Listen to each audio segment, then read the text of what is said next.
आज परिवहन सेवेमध्ये एक मोठं क्रांतिकारी पाऊल या ठिकाणी आम्ही उचललंय।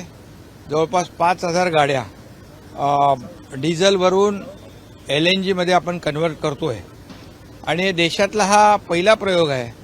आणि LNG वापरत असताना या ठिकाणी त्या LNGचे ब्लोअर जे आहेत हे गाडीच्या आतमध्ये सोडल्यामुळे हे गाडीमध्ये देखील एअर कंडिशन कूलिंग सारखा प्रवाशांना सेवा मिळते।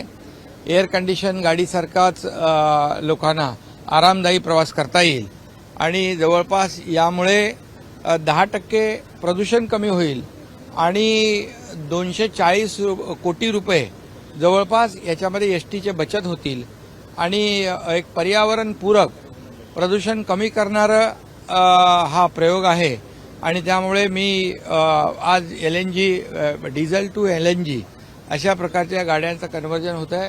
टप्प्याटप्प्याने 5,000 गाड्यांमध्ये LNG बसवली जाईल किट आणि त्याचा प्रवाशांना सर्वसामान्य सेम तिकिटामध्ये या बसेसचा लाभ घेता येईल लोकांना। आणि त्यामुळे परिवहन सेवा त्यांचे सर्व अधिकारी यांचं मी मनापासून अभिनंदन करतो।